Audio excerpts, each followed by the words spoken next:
Hello? We come to chapter 9. We hear Screwtape telling Wormwood on how he's able to deal with that trough of dryness that the patient is going through.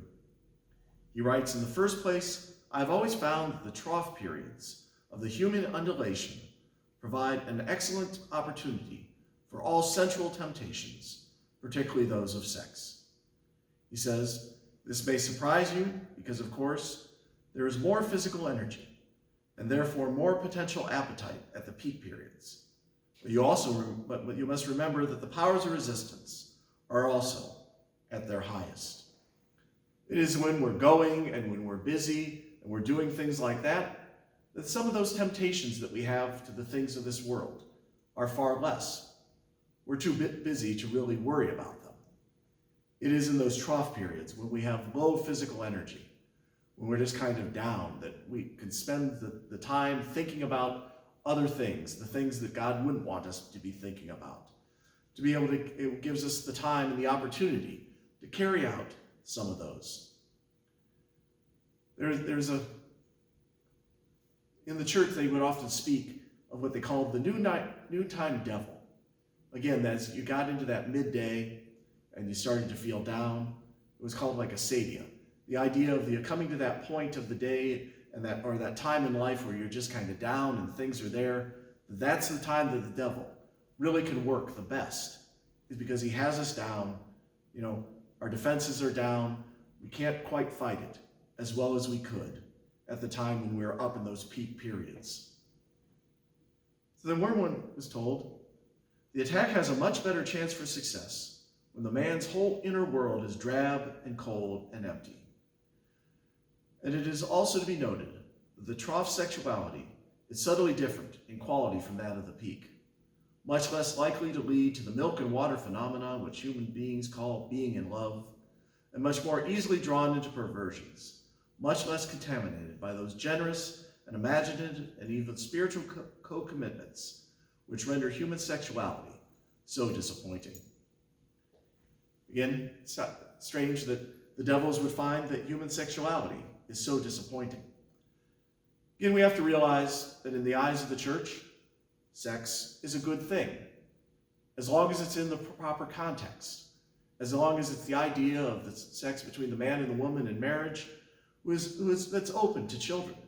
It really is when human beings can rise to some of their highest form in order to be co-sharing in the creative power of God. And it's those things that when human beings are like that the devils are so disappointed.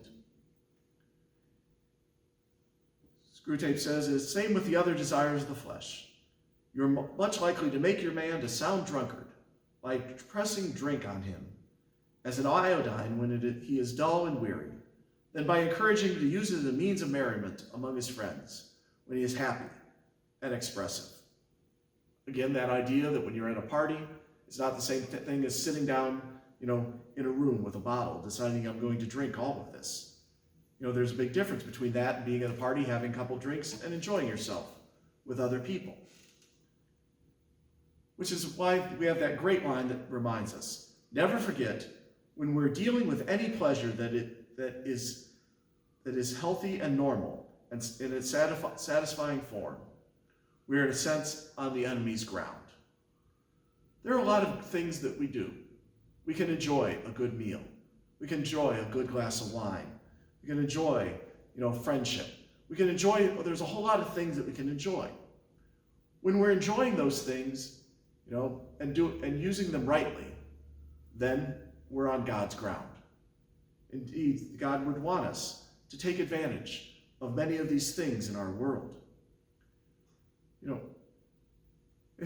Screwtape says, he made the pleasures. Our research has so far not enabled us to produce one.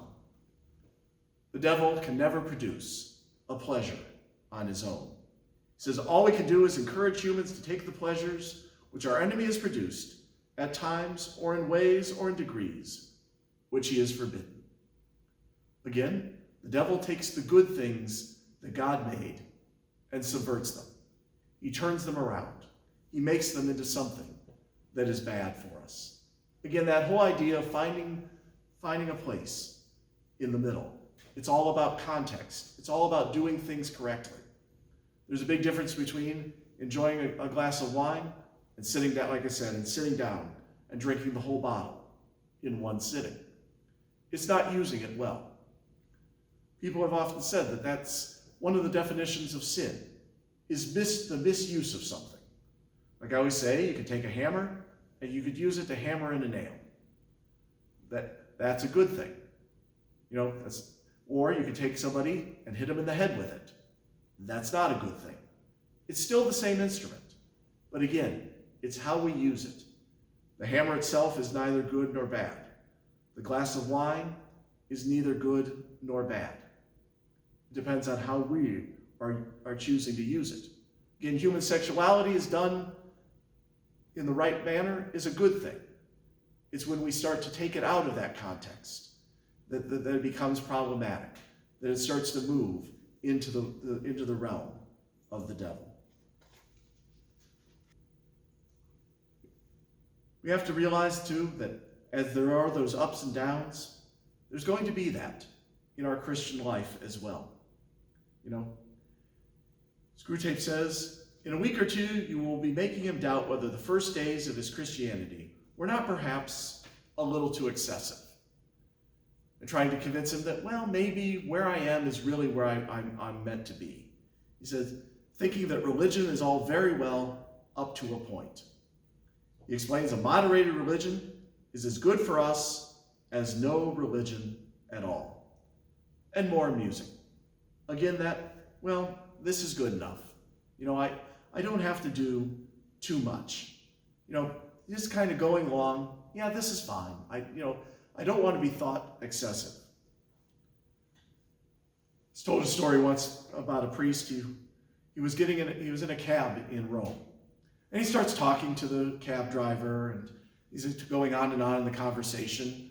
Maybe you notice a religious picture. A lot of cabs you get into, they'll have a crucifix, they'll have a picture of Padre Pio, something like that. And he asked the cab driver, are you Catholic? And the cab driver says, oh yes, Father, I'm Catholic.